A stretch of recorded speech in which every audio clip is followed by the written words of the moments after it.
Hello বন্ধুরা, আমি জবা। আমার এই ছোট্ট সংসারে তোমাদের অনেক অনেক স্বাগত। তোমরা সবাই কেমন আছো? আশা করি তোমরা সকলেই ভালো আছো। স্নান সেরে নিয়েছি, তারপর মুড়ি খেয়ে এবার ভাতটা চাপিয়ে দিয়েছি। তারপর বাবা দেখলাম হাটের থেকে জুনুন নিয়ে এসেছে, তো আমি ওটাকে পুড়িয়ে ফেললাম। তো কিছুটা জন্য বাবাকে দিয়েছি, তারপর আমি সবাইকে দিলাম একটু একটু করে। তারপরে এদিকে মা এবারে সবজি মানে শাক ভাজা হতে দিয়েছে। এটা হচ্ছে শুশনি শাক। তো শাকটা প্রথমে একটু সেদ্ধ করে নিয়েছিল, তারপর রসুন আর শুকনো লঙ্কা দিয়ে করে ভেজে নিয়েছে। তারপর মাছটা ধুয়ে নুন হলুদ মেখে রেখেছিল মা। এবার মাছটা ভাজা হতে দিয়েছে।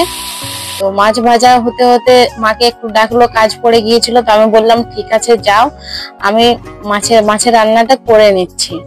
তো মাছটা আমার ভাজা হয়ে গেছে। তারপর এই যে তেলটা অনেকটা বেড়ে গিয়েছিল, তো আমি তেলটা তুলে রাখছি।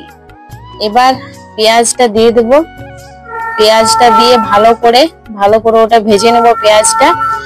তারপর আমি টমেটোটা দেব। টমেটো দেওয়ার পর ওটাকেও ভালো করে ভেজে নেব। তো আমার মনে হলো কিছুটা তেল আরো লাগবে, তাই আমি দিয়ে দিলাম আর একটুখানি তেল। তো এটাকে বেশ কিছুক্ষণ ভালো করে মানে টমেটোটা যাতে গলে যায়, আর ওদিকে আমি জাল দিচ্ছিলাম। তারপর আমি মশলাটা দিয়ে দিলাম। মশলাটাতে ছিল সর্ষে বাটা ছিল, সর্ষে বাটা আর আদা রসুনের পেস্ট ছিল। তারপর হলুদ গুঁড়ো দিয়ে দিলাম আর নুনটাও দিয়ে দিয়েছি। এবার এটাকে ভালো করে কষে নিচ্ছি। কষা হয়ে গেলে তারপর আমি জল দিয়ে দেব। তো জল দিয়ে পর তারপর এটা ভালো করে ফুটে গেলে আমি এটাকে মানে মাছগুলোকে ছেড়ে দেব। তারপর মাছ রান্নাটা হয়ে যাবে।